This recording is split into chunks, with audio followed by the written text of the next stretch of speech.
नमस्कार दोस्तों, कहानियों की श्रृंखला में आज दो गौरैयां कहानी प्रस्तुत है जिसके लेखक भीष्म साहनी हैं।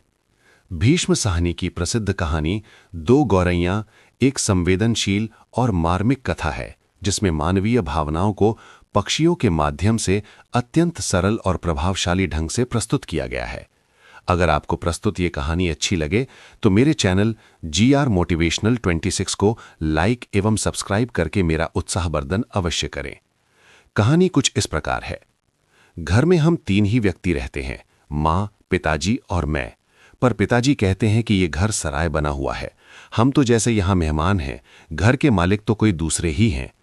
आंगन में आम का पेड़ है, तरह तरह के पक्षी उस पर डेरा डाले रहते हैं। जो भी पक्षी पहाड़ियों घाटियों पर से उड़ता हुआ दिल्ली पहुंचता है, पिताजी कहते हैं वही सीधा हमारे घर पहुंच जाता है, जैसे हमारे घर का पता लिखवा कर लाया हो। यहाँ कभी तोते पहुंच जाते हैं तो कभी कौए और कभी तरह तरह की गौरैयां। वो शोर मचता है कि कानों के पर्दे फट जाएं, पर लोग कहते हैं कि पक्षी गा रहे हैं। घर के अंदर भी यही हाल है।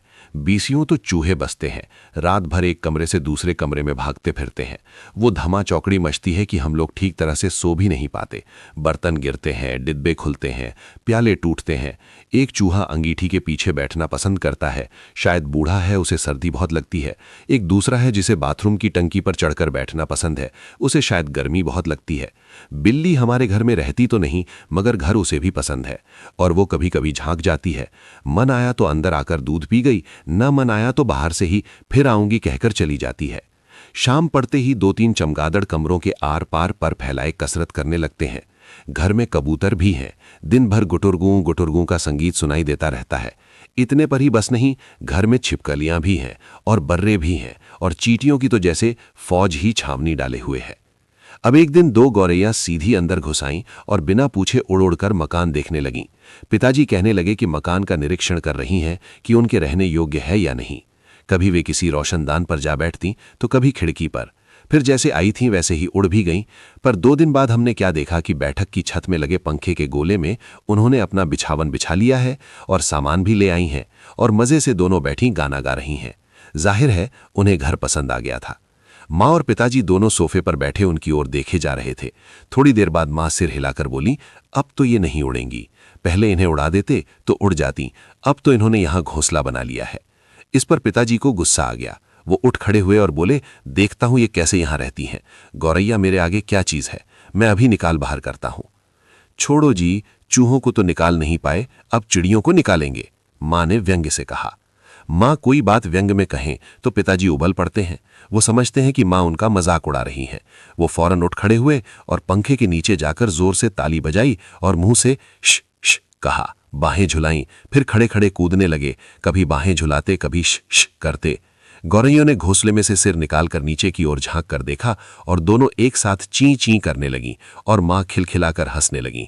पिताजी को गुस्सा आ गया, इसमें हंसने की क्या बात है। माँ को ऐसे मौकों पर हमेशा मजाक सूझता है। हंसकर बोली, चिड़ियां एक दूसरी से पूछ रही हैं कि ये आदमी कौन है और नाच क्यों रहा है। तब पिताजी को और भी ज्यादा गुस्सा आ गया और वो पहले से भी ज्यादा ऊंचा कूदने लगे। गौरैयां घोंसले में से निकलकर दूसरे पंखे के डैने पर जा बैठी। उन्हें पिताजी का नाचना जैसे बहुत पसंद आ रहा था। माँ फिर हंसने लगी, ये निकलेंगी नहीं जी, अब इन्होंने अंडे दे दिए होंगे।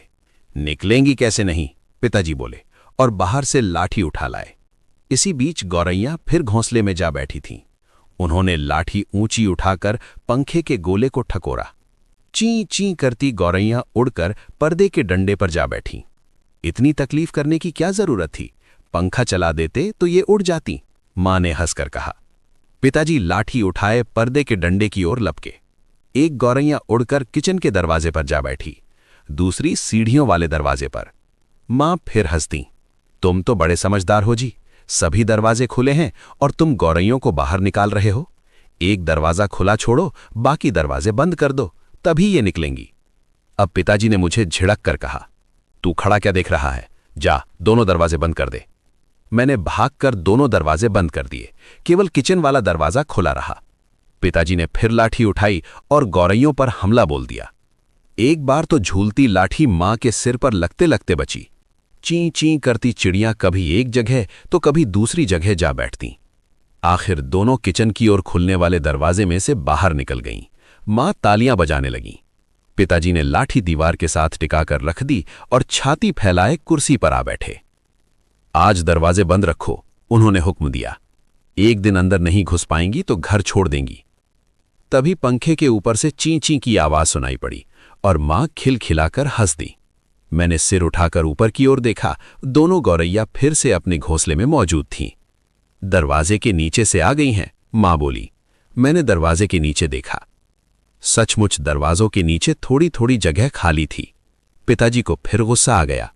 मां मदद तो करती नहीं थीं, बैठी हंसे जा रही थीं।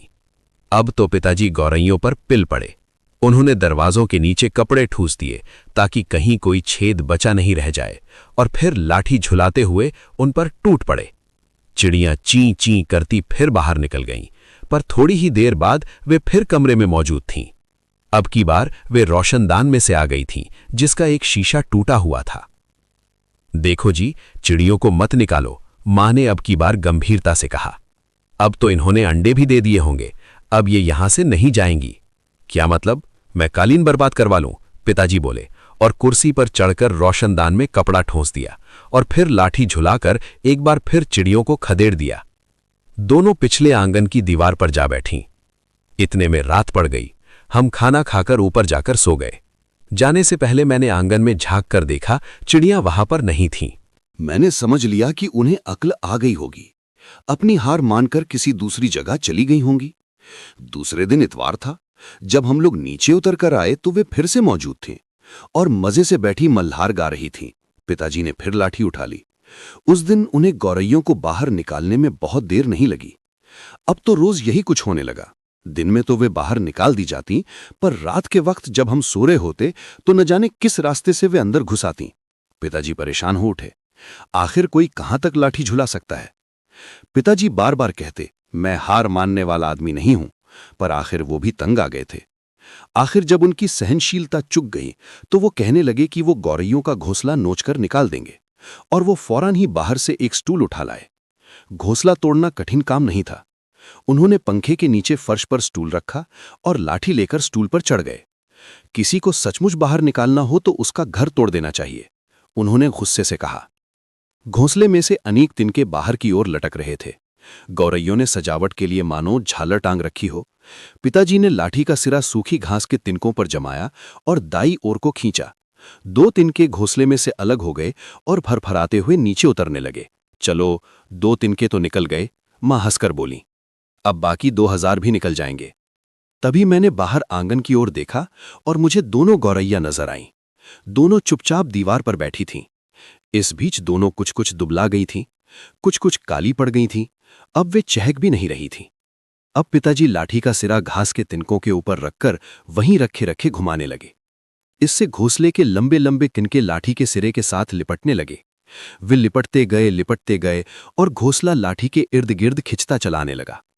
फिर वो खींच खींच कर लाठी के सिरे के इर्द गिर्द लपेटा जाने लगा। सूखी घास और रुई के फाहें और धागे और थिगलियां लाठी के सिरे पर लिपटने लगीं। तभी सहसा जोर की आवाज आई, ची ची ची ची। पिताजी के हाथ ठिठक गए। ये क्या गौरैयां लौट आई हैं? मैंने झट से बाहर की ओर देखा। नहीं, दोनों गौरैयां बाहर दीवार पर गुमसुम बैठी थी। ची ची ची ची, फिर आवाज आई। मैंने ऊपर देखा। पंखे के गोले के ऊपर से नन्ही नन्ही गौरैयां सिर निकाले नीचे की ओर देख रही थीं और चींची किए जा रही थीं।